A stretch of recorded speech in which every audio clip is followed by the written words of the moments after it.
Hello বন্ধুরা, কেমন তো সবাই? রকি ফুড ব্লগের সবাইকে স্বাগতম। তো এই কড়া রোদে মাঠের মাঝে নতুন একটি ব্লগ নিয়ে হাজির হলাম। তো সব ভিডিও কিন্তু ফুড ব্লগিং হবে না, মাঝে মধ্যে আমরা পার্সোনাল ব্লগিং কীভাবে ধান মাড়াই করে কাটে এবং কি প্রসেস সেই সম্পর্কে আমরা আপনাদের জানাবো এই ভিডিওতে।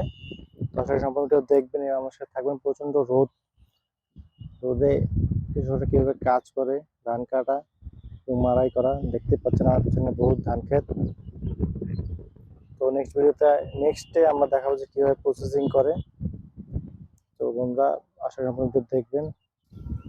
তো বন্ধুরা আপনারা দেখতে পাচ্ছেন এখানে ধান কাটা চলতেছে। অবশ্যই ধান কাটবে, কাটার পরে এখানে রাখবে 7 দিন 10 দিন যতদিন লাগে শুকাবে। ধানগুলো দেখেন কাঁচা, দেখেন সবুজ সবুজ দেখা যাচ্ছে। এগুলোকে পানি মুক্ত মানে রোদে, কড়কড়া রোদে শুকানো হবে। তারপরে এই পাশে দেখেন এই পাশে শুকিয়ে গিয়েছে এবং অনেক কৃষকরা আর এই মানে ধানের পুষগুলো বাঁধতেছে, বাঁধে বাঁধে নিয়ে যাবে মাড়াই করতে।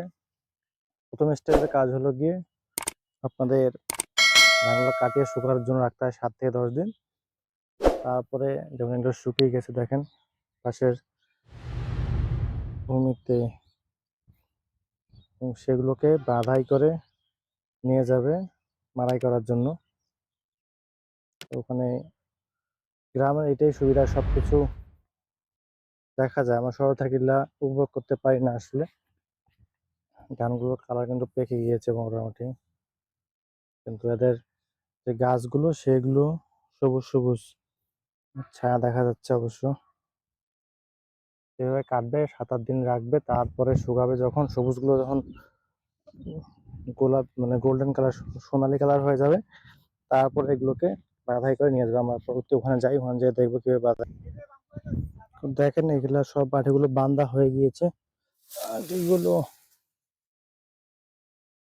শুকাই গেছে। এগুলা বাঁধা কমপ্লিট, এলাকা এখন নিয়ে যাবে।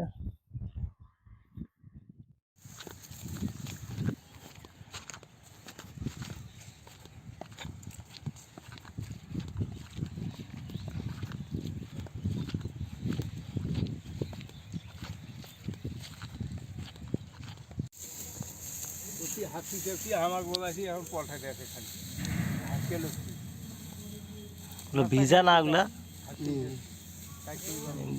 শুকাইতে হবে। তারপরে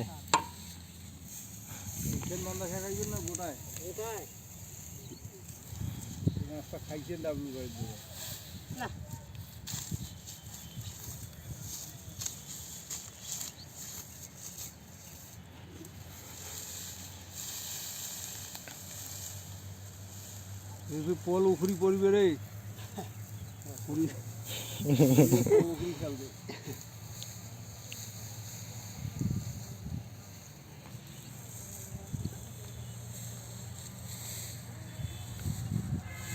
দেখি ইন্ডোনিয়া খায় না রাখি দেয়, আস্তে আস্তে বছরের খাবার নিয়ে আবার সিজন আসবে তখন খাবে, ততদিন মজুত করে রাখে খাওয়া দাওয়া।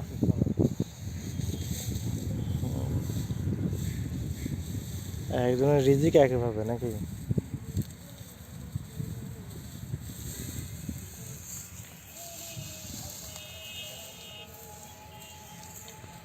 বিশাল এলাকায় ধান ক্ষেত আর ধান ক্ষেত। আগে যাইতাম এই পাশ দিয়া, কলেজে মাঝে মধ্যে বাইকে যেতাম বেশিরভাগ সময়, ফ্রেন্ড সহ। ফর্ম ফিল আপ করতে গেলে যাইতাম।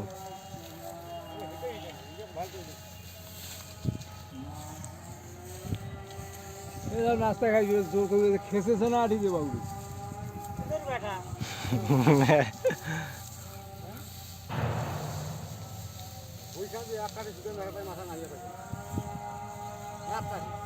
সব শুকিয়ে গেছে।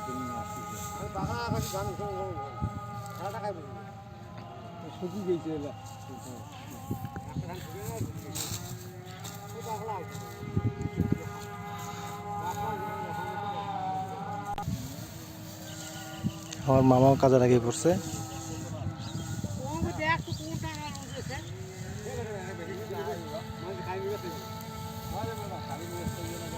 দাঙ্গাই তেমন শুরু করবে।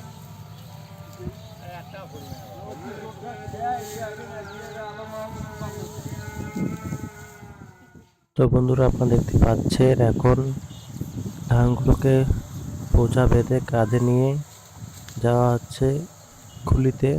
খুলি বলতে যেখানে গ্রাম বাংলায় বলা হয় বাড়ির আঙ্গিনা, যেটা বলা হয় বাড়ির পাশে ফাঁকা জায়গা থাকে ধান রাখার জন্য, সেটাকে এখানকার ভাষায় খুলি বলা হয়।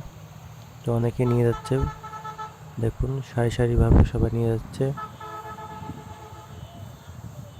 এবং এই পার্টে আমরা দেখবো যে নিয়ে আসা হয়ে গেছে প্রায়। বন্ধুরা, ধান আনা শুরু হয়ে গেছে এখানে। তো এখানে রাখা হচ্ছে, এটা বলা হয় খুলি বলা হয় এটাকে অবশ্য।